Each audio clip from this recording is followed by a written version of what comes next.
All right, man, peace. So I received so many messages from brothers in regards to the Netflix series, the series adaptation of the original seminal Spike Lee film, She's Gotta Have It.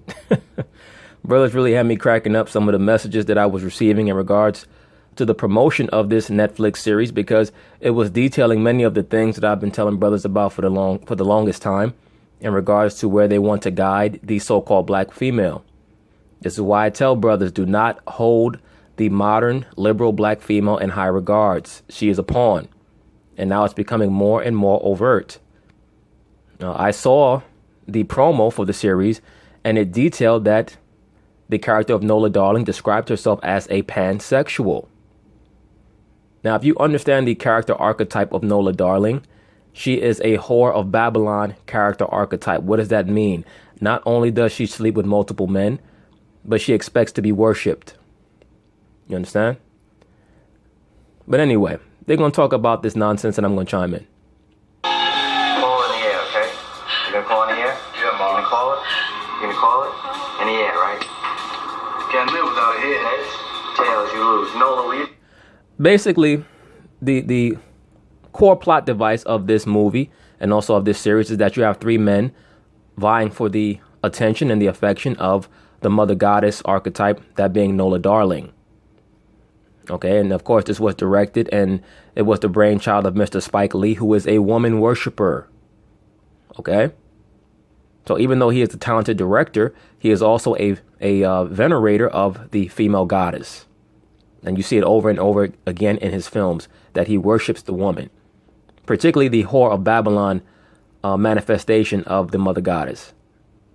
Will you tell these two gentlemen it's time for them to go? My fate decided by the flip of a coin. How much longer must I tolerate? That's a clip from She's Gotta Have It, the 1986 movie that marked the feature-length debut of director Spike Lee. Lee followed it up with a string of landmark movies, including Do the Right Thing, which earned him an Oscar nomination for Best Screenplay.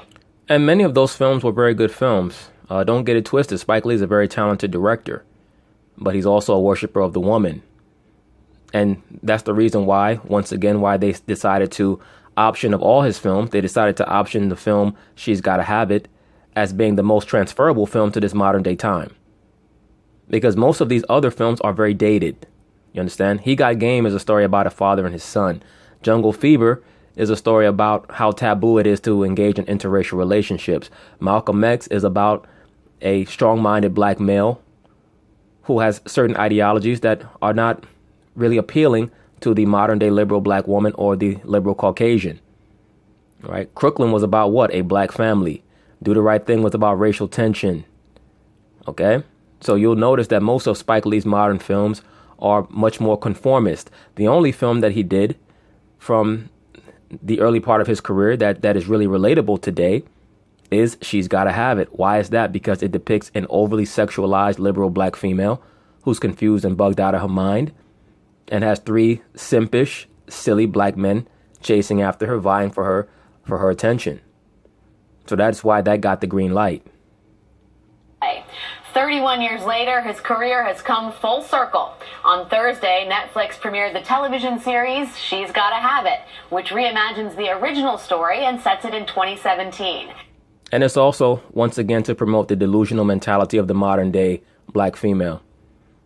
That she's going to have three men, two out of the three men are relatively functional, chasing after her. Most of these so-called black men, most of these black men today who are working in corporate America or who are functional, not only are they no longer chasing after black women, they're no longer even dating black women. So this film, or pardon me, this series is meant to be an ego boost for the black woman, who, as I've already stated, en masse is suffering mostly from some form of mental disorder or some form of depression. The liberal black woman is, let me specify that, the liberal black woman. But the vast majority of these black women are liberal. That's just a fact. So the vast majority of them are suffering from delusional and paranoid schizophrenia, things of that nature, multiple personality disorder. They're suffering from these things because they have embraced the role of the mother goddess and it has not panned out for them. It is as timely as ever. We spoke with Lee this week at his offices in Brooklyn, New York. I consider myself abnormal. But who wants to be like everybody else? Agent of Chaos rhetoric. There's a girl that I once knew. She's Gotta Have It. Look at this guy. Look at these three nut jobs. Now, what self-respecting man would play these roles? It tells the story of a polyamorous black female artist who is Polyamorous. That's a fancy multi-syllabic way of saying that she's a hoe. juggling 4 different lovers in the recently gentrified neighborhood of Fort Greene, Brooklyn. Now, please understand this. 4 different lovers. In the film, it was 3 different lovers because it was just the 3 men. Now, the film actually, this is why I call the film ahead of its time. Spike Lee actually depicted Nola Darling's character having a good friend who was a lesbian who was trying to woo her into that life choice. And Nola was kind of rebelling against it because she preferred men. Obviously, to update the storyline, they had to have the black woman indulge and embrace a lesbian relationship. As you can see, she's wearing the ankh on her ear. The ankh is a symbol of sex magic. Okay? Spike Lee is an adherent to sex magic. He's also a follower of the Kabbalah. His wife, Tanya, I believe her name is Boulay. Her father is a very high level member of the Boulay. Now, allegedly, on Spike and Tanya's first date, he took her to a party for Madonna to celebrate the publication of Madonna's book Sex. All right, which is presumably an abbreviation for sex magic. Please keep in mind that one of the biggest advocates for Kabbalah over the last 25 years in Hollywood has been who? Madonna. Now, Madonna, that name Madonna is a code name for what? The mother goddess. Right? So the veneration of the mother goddess is very, very pervasive in Hollywood. You have Columbia Pictures, Columbia Records. The goddess Columbia is always depicted with the torch in her right hand. Why is that? Because that's the mother goddess. I touched on that in the Wendy Williams video when they had her dressed up as the Statue of Liberty. The Statue of Liberty is who? It's Hecate. Hecate is one of the manifestations of the mother goddess. She's the goddess of witchcrafts. All right. And Nola Darling was a witch, or is a witch, the character. Glenn. Nola Darling. Greer. Do you worry one day that the Brooklyn that is chronicled in your films won't exist anymore?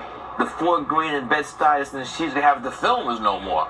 Today, the neighborhood where Lee grew up and set his story is much different, both on screen and off. You said that television afforded you more of a canvas. Yes, a bigger canvas. Now look at Spike Lee. Let me rewind it back for a little bit. Canvas. On screen and off. You said that television. Now look at Spike Lee. Look at all those patches that he has on his jacket and then on his hat. Now this is what I mean when I say that many of these people in Hollywood, they play character. He's wearing a Malcolm X hat. Can he really look in the mirror and say Malcolm X will be proud of me making a project like She's Gotta Have It with a woman that is quote unquote polyamorous and pansexual? Is that what you think that Malcolm X would have wanted to see? See, it's easy to act like you support a certain sentiment once the main proponent of that sentiment is dead and gone. Right? We see it today in the Christian church, where you have people who act like they believe in Christ and don't know anything about the Bible. Right? Spike Lee is a worshiper of the image of Malcolm X, but he's not respectful to the memory of the man himself. Television afforded you more of a canvas. Yes, a bigger canvas. But And a lot more money to buy more paint. So we got more coloring. yeah. Yeah, in other words, Hollywood is not giving him any more money to make movies because they no longer want to utilize the race aspect to promote quote unquote divisiveness. Remember, Spike Lee's films in the latter 80s and early 90s were very realistic in their depictions of race relations. Whether it was School Days, when he touched on the light skin versus dark skin issue, or Do the Right Thing, where he touched on very, very, very cleverly and accurately touched on the dynamic in the so-called black community between so-called blacks and people of other races who had businesses in the black community. Remember, he touched on the Korean grocery store owner, the Italian pizza shop man, the same thing that you see today. Of course, in 91, when Jungle Fever came out, he touched on interracial relationships as well as the crack epidemic. So he's not getting funding to make those movies anymore. So the only way that he can get funding for a project is if he's going to promote the black woman being a whore, and not just being a regular whore, but being the whore of Babylon. Okay? We weren't doing it, pun intended, black and white. What about Nola Darling? What do you want to know? I thought she was a freak. Lee was 29 and just out of NYU Film School when he released She's Gotta Have It. So in the summer 1985, we shot She's Gotta Have It in 12 days. July 1st, July 14th, 2 6-day weeks. My grandmother, Zimmy Aretha Shelton, gave me the seed money. Really? Yeah, and Lord Chris Blackwell gave you the rest of the funding. For those of you who don't know who Lord Chris Blackwell is, he's the founder of RKO, I believe it's RKO, Island Records. He's the one who signed Bob Marley and the Wailers. He also is the person who allegedly may have been behind the death of Bob Marley because he wanted to get the rights to their albums and to their original recordings before signing with him. Okay, now Lord Chris Blackwell, his mother was a woman named, I believe, Blanche Lindo. One of you brothers can look it up, though. I'm going from memory right now. So if you brothers look it up, you'll see that his mother was a person named Blanche Lindo, whose money helped fund Chris Blackwell and his record company, as well as his motion picture company. And she got her money being the descendant of sugar plantation owners on the island of Jamaica. So basically, she got her money from slavery. Okay, and that's who funded Lord Chris Blackwell, and that's who funded, or to help fund, Spike Lee. What you'll find is that many of these artists, directors, and as well as musicians, before they even got signed, they were already into Luciferianism. And that's what allowed them to be picked. Believe me, you don't just, if you watch the movie She's Gotta Have It with a very keen eye, you understand that Spike Lee was trying to very slickly and slyly promote the worship, not just of the woman, but of the female goddess. Okay? Nola Darling, when she had sex with her men, she would always make sure that her bed was illuminated by a whole bunch of candles. Okay? So to her, it was not just a sexual experience, it was a magical experience. And she was using it to make sure that the men that she had enraptured would stay that way. So went on to make $7.5 million, and Did you tell your grandmother what the film was going to be about? my grandma had complete faith in me. She said, Spikey, I know nothing about filmmaking, but that's what you want to do. I'm going to support you. The movie explores themes of sexuality. As you can see, her bed is surrounded by candles. I'm probably going to do a review of this film for part 2. But I think that it's very, very important that brothers understand that the reason why you see these shows coming one after the other is because their target is on the so-called black woman. All right? When it comes to the black man, they want to soften him and make him accept homosexuality. When it comes to the woman, is that they want her to accept what they call a polyamorous dynamic in her life where she's sleeping with a bunch of different men. This is why I tell brothers, there's nothing wrong with a man having more than one woman. The reason why these women are against it is because most of them have or want to have more than one man. Right? In a correctly calibrated society, a man can have more than one woman. The way that you know that is because when you live in a society that is turned upside down, they're trying to encourage the woman to have more than one man. This is why, once again, they're reinvigorating the spirit behind this film. This is targeted at the so-called black man. All right? Remember, everything is targeted at the so-called black man. That's why I make my channel geared towards the so-called black man. Right? They make films like this for the black woman to encourage her to embrace a lot of these ideologies, but the target is the black man because they wanted to destroy the so-called black man. Because the black woman is not a threat, brothers. She's not a threat to anybody except to herself. And empowerment through the character of a young artist named Nola Darling. I consider myself normal, whatever that means. I knew that Nola Darling would be a woman that people talk about. Does it surprise you looking back at the film how risque it was? Nobody knows this. We were having trouble with the rating system because it was just too much for all those naked black people, black bodies. No, it had nothing to do with black bodies. It had to do with the fact that you were trying to create soft porn because you were a normal, lame dude who tried to use the cinematic experience as an excuse to see women and men naked. You've done so in many of your films. You remember in the film He Got Game, he went out of his way to have porn stars in the film so that he can get his rocks off by filming it. Spike Lee you could tell he was a lame dude who probably never got a chick before he got behind a camera. And then all of a sudden he got the power of the camera. And, he's very, very fortunate that a lot of women are not coming out to talk about him because he used the power of the camera to get people like Veronica Webb and Halle Berry. All right. So, I mean, it is what it is. I've already stated most of these females in the entertainment industry are nothing but a bunch of $2 hoes anyway. But the point being is this. He's acting like he's trying to convey some type of liberated woman when, in fact, his goal was to present an image of a black whore of Babylon. All right.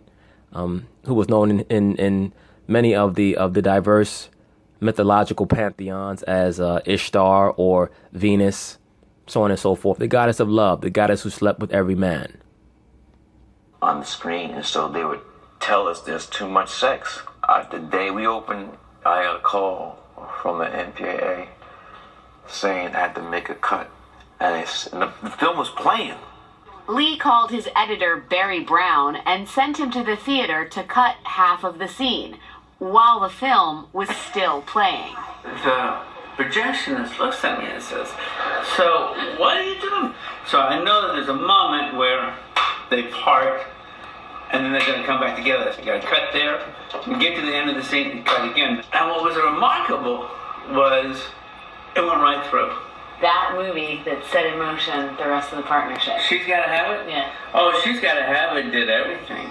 But this doesn't seem like we would have careers without it. You're a complicated puzzle, aren't you? I like your curiosity. I like yours too. Is that right? Mm-hmm. This time around, Lee made sure to include female perspective in developing the 10-episode first season. Yes, because that's who he's trying to attract. That's the audience that he's trying to attract. There's no money in trying to attract a male audience because most men are not going to watch this show. I might watch the first couple of episodes to see how well done it is. Depending on how well done it is, I may review this series on this channel. But I don't have time for bullshit, brothers. When I watch low-level shit that is plainly just meant to convey a certain ideology or agenda, I just shut it off. Now, with the show Insecure, what moved me to make videos about that show was that they went out of their way to create a realistic perspective of what was going on in relationships. This looks more like a fucking caricature. Certainly of men. I just don't have time for it. What self-respecting man would know that a bitch has two other men and a woman and you still trying to treat that bitch seriously? You must be out of your fucking mind. Greer, you are the epitome of narcissism.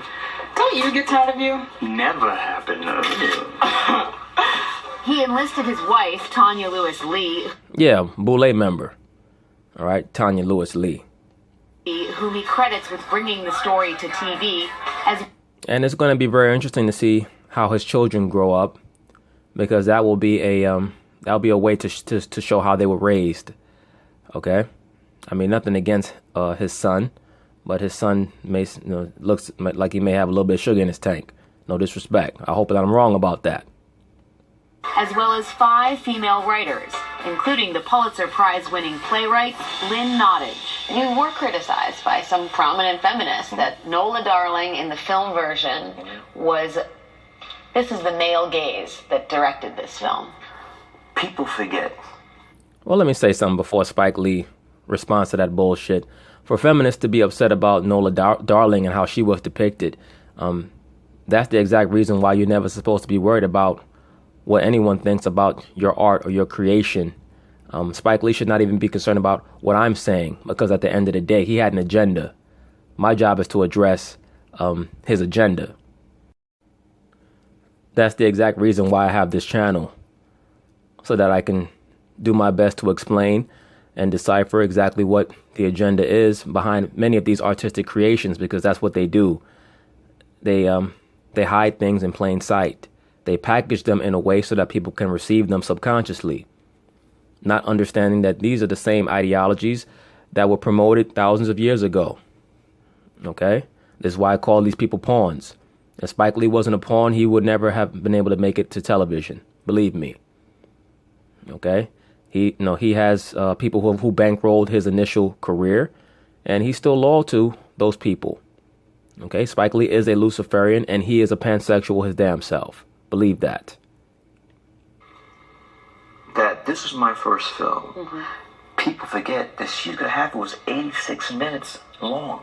People forget that we were revisiting this 30 years later. 30. And beyond that, there's nothing that a feminist should find demeaning or denigrating about the character of Nola Darling. All right, she is an unapologetic hoe. If you watch the film, you will see that. 30 years ago, I was not married. 30 years ago, I was not a father.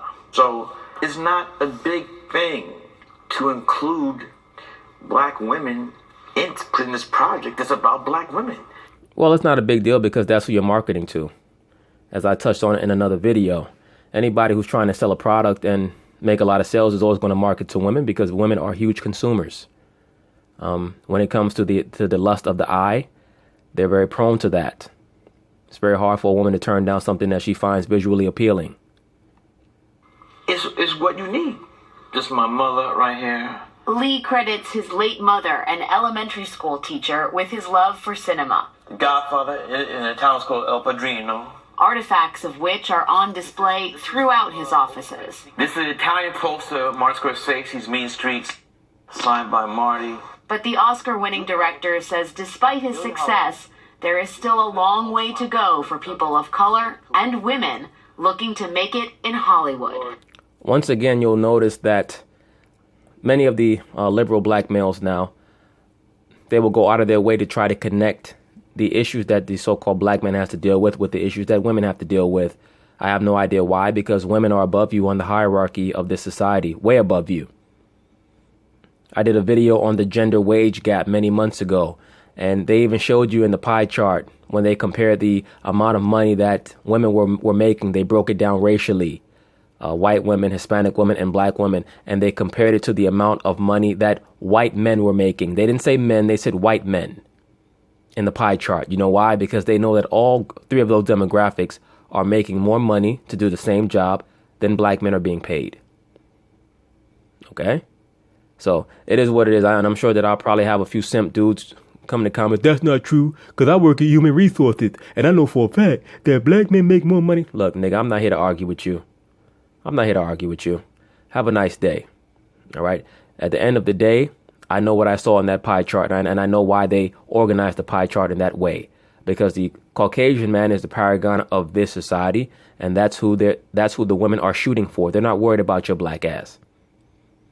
A woman knows that she can say something about a black man, and they're going to take her side over the black man. She asked for it? You hear that? Pal, Harriet Tubman just shot herself with a pistol from the grave. Whoa.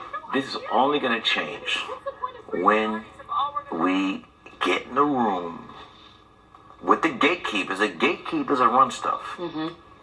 At CBS, at NBC, at Warner Brothers, at Netflix, at Showtime, wherever it is, Amazon, and they have meetings about what we're making. I mean, there's going to be a meeting about this show. All right, where's Spike going to go? There was a meeting made to get me on the show. These are the gatekeepers that make these decisions. Or better yet, why don't you form your own cable network on the internet, your own streaming network, and then you can put forth your own product on your own streaming website. How about that, Spike Lee? Why is it that you need to go through the big wigs at the major corporations for you to feel like you're getting your art dispensed to the world? And now pay attention. Look at that cross that Spike Lee is wearing. That is not a Christian cross. Okay? That is an Orthodox Greek cross. That has nothing to do with Christ.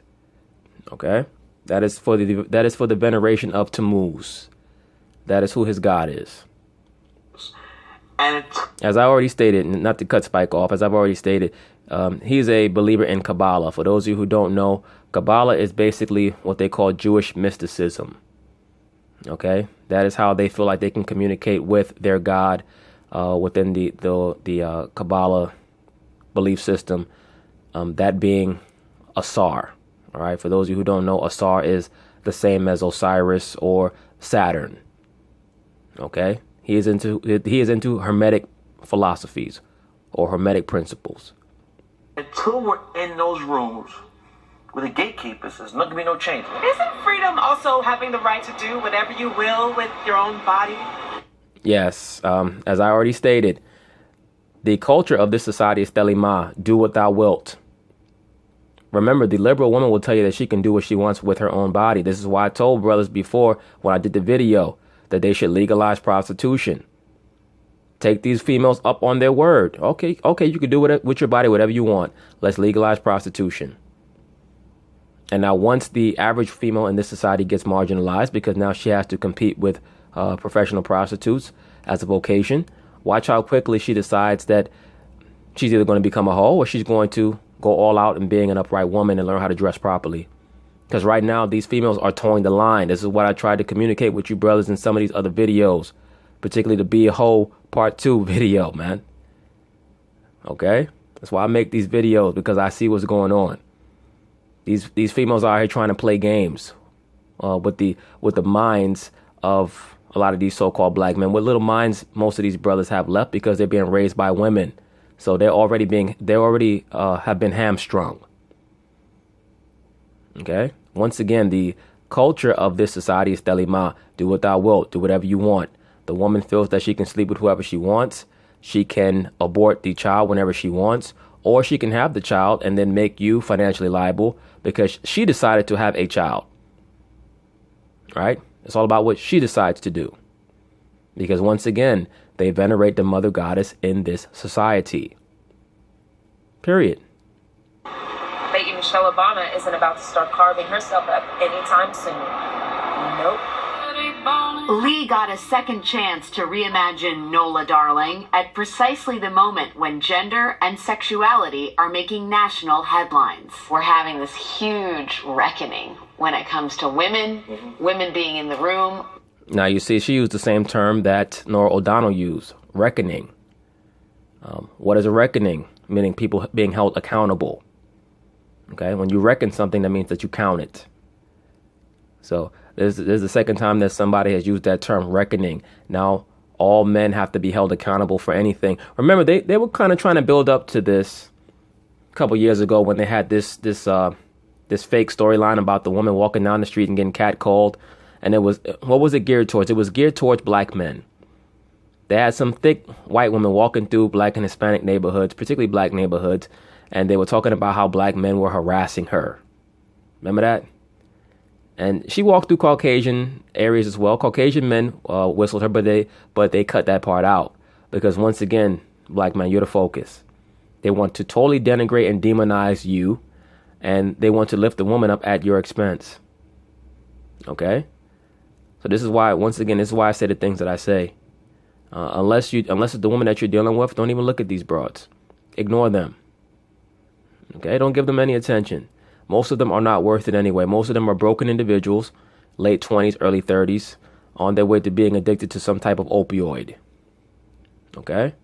Unless you meet the broad in some bar or lounge somewhere on a Friday night, Saturday night, make her weekend special, the woman is supposed to earn your respect.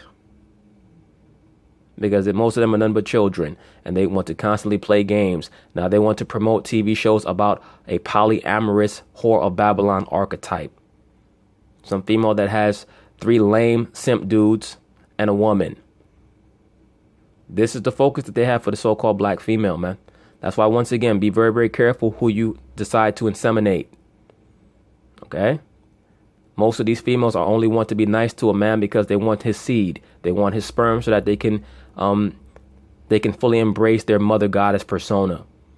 Remember, once again, when you go into antiquity and they depict the mother goddess, they always show her by herself cradling her child. No man around. This is why they venerate the single mother in this society. Please keep everything that I'm saying to you in mind, because these women, they will exhibit those traits consistently. It takes you years to get to know these females. So take your time. women having power, women making decisions, Right. women as victims. Well, the woman has been playing the victim role for many years. That's nothing new. When you think about what's going on in the national conversation and you think about this show that's about to premiere, what's the lesson? I'm gonna give you an honest answer, okay? I don't tell audiences what the lesson is. I respect my audience.